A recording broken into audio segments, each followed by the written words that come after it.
of Dinosaur. Yeah, you're looking at it right there, the skeleton of the Parrosaurus Missouriensis. Whoa, you nailed it. I think I got it. Nicely done. It's a whopping 25 to 30 feet long. So if I stacked Nick on top of himself 6 times, Yep. That's how large it would be. You would have yourself a... Parrosaurus Missouriensis. There you go. Twice in a row, too. You're good. All right. The man who discovered the bones and the exhibit director of St. Genevieve Museum is paleontologist Guy Darrough. Guy, thank you for being with us. I'm so excited to talk to you. My mission early on in life was to be a paleontologist, so this hits home for me anyways.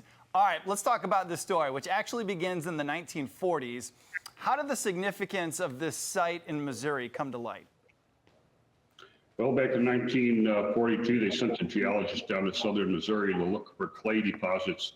And while he was looking, he happened to run across a family who were digging a well, and they had these dinosaur vertebrae sitting in a pile by their pile of clay. And this fella, Dan Stewart, seen it, and he said, those are dinosaur bones. What a find, right? Of all the things.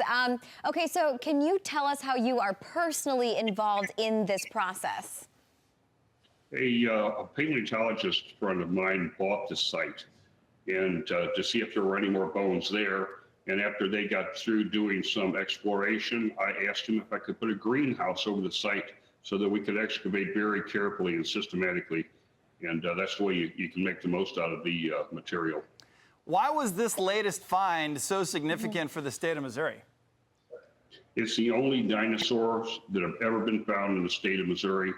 And it's an abnormal, it's an anomaly, kind of the way it was preserved.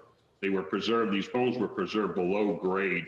And as the rocks of Missouri, dinosaur age rocks were weathered away, these bones were trapped below grade. So that we're kind of digging in a depression.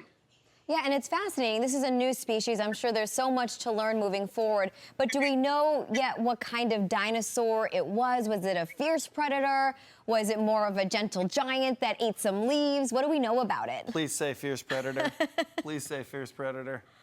No, it's a gentle giant. If he was upset with you, though, if he hit you with his tail, he can knock you into the next county. So they weren't totally friendly. Huh. Okay, that's good enough for me. I like that. Knock someone into the next county with your tail. That's pretty cool. What other kinds of bones and fossils have you found in and around that site there? We found a number of very large turtles. We found armor plate from a crocodile that would have been about 40, 50 foot long. It was a big enough crocodile that if a dinosaur went down to get a drink, it could actually grab it around its neck and pull it into the water. So that's a very large crocodile if it can take down a dinosaur. And we've also found the tooth of a Tyrannosaur-like animal and a smaller tooth of a Velociraptor-like animal. And also fishes and a little tiny animal called a Sirenian. It's a type of little salamander-like animal. So we're just kind of touching the very tip of what's there. We really have no idea. It's an environment. It could have anything that would have lived 75 to 77 million years ago. We have no idea. We just know it's a rich site. So we're hoping to find a lot more. I cannot wait for that to happen, and we will get back and talk to you when that does. So, Guy, thank you so much for being here and teaching us about the discovery. Good luck on all of your future findings. Good deal. I appreciate it. I love you.